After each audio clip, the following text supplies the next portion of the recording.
Todo el mundo tiene una cita con la muerte, pero algunos mueren y vuelven del otro lado con historias asombrosas. Estas historias del más allá son conocidas como ECM, experiencias cercanas a la muerte. A continuación, la historia real de un ciudadano de la India que reside actualmente en Estados Unidos. El protagonista, con domicilio próximo a la ciudad de Detroit, en el estado de Michigan, cuenta que sufrió un colapso físico, temiendo un infarto. Ingresado en urgencias, los médicos descubrieron que era una complicación con el páncreas y por un error médico, durante la intervención, sus pulmones se encharcaron de sangre, de manera que tuvieron que inducirle un coma.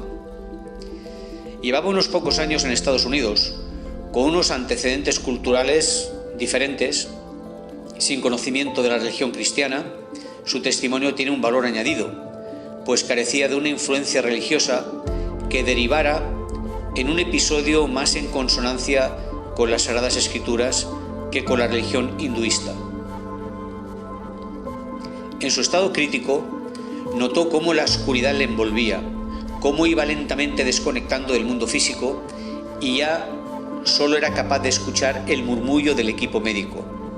Cuando se desprendió de su cuerpo, flotó hacia una luz cegadora, pero que en esos momentos le infundía cierta seguridad en su extraña situación.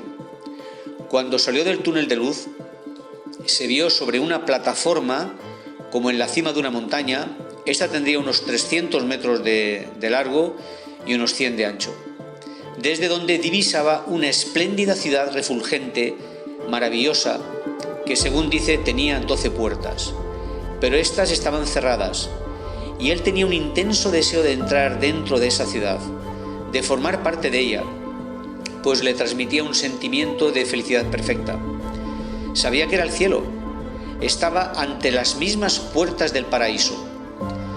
El sentido de la vista en su cuerpo espiritual era muy agudo, podía percibir de forma periférica y con toda claridad objetos desde todos los ángulos.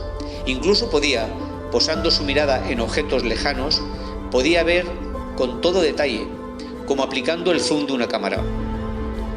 Vio poderosos ángeles que custodiaban el perímetro de aquella ciudad de imponentes muros, donde los edificios parecían construidos de cristal. Pero las puertas seguían cerradas. Tenía la certeza de que no era digno de entrar en esa maravillosa ciudad. Se percató que estaba de pie al extremo izquierdo de este mirador, temiendo caer, pues carecía de barandilla, y justamente a su izquierda, en su vertical, por debajo de su posición, existía en la base de esa plataforma un gran abismo que como un portal conducía a otras regiones. Y él temía estar destinado a ese foso oscuro, con la pesada sensación de que una vez arrojado en sus tinieblas no saldría jamás. Y con ese terrible sentimiento comenzó a clamar a Dios. De repente, una luz surgió a sus espaldas que provenía del centro de aquella plataforma, y vio una estructura como un trono al que se accedía por una escalera de peldaños dorados, y en el interior del recinto un ser sentado en un trono. Supo que estaba ante el Creador del universo y que éste era conocedor de su conducta en la tierra. Allí no podía ocultar sus malas acciones. Con vergüenza ya no podía mirar más a Dios. Era consciente, sin ningún tipo de excusas, de sus maldades durante su vida terrenal, y comenzó a pedir perdón, anhelando contar con alguna alternativa ante el pavoroso destino que la aguardaba abajo en el pozo. Temblando, suplicó a Dios.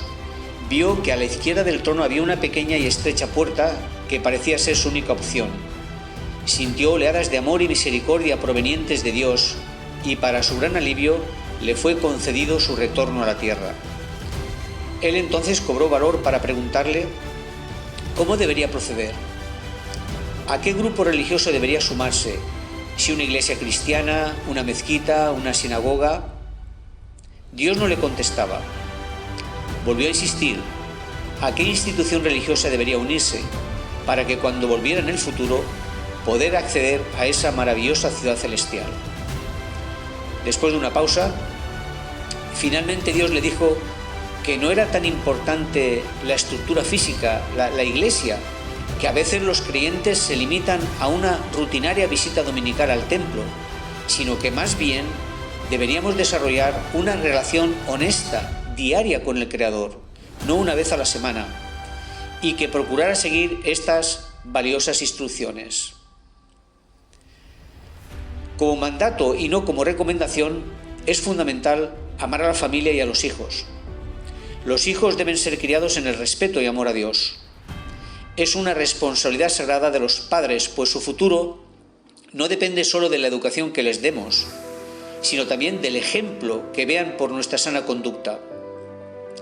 También procurar decir siempre la verdad, evitar toda mentira y manipulación, para construir relaciones honestas y sinceras con nuestros semejantes. También someterse completamente a la voluntad de Dios sin medianías ni tibiezas. Y Dios enfatizó, completamente. También caminar con Dios.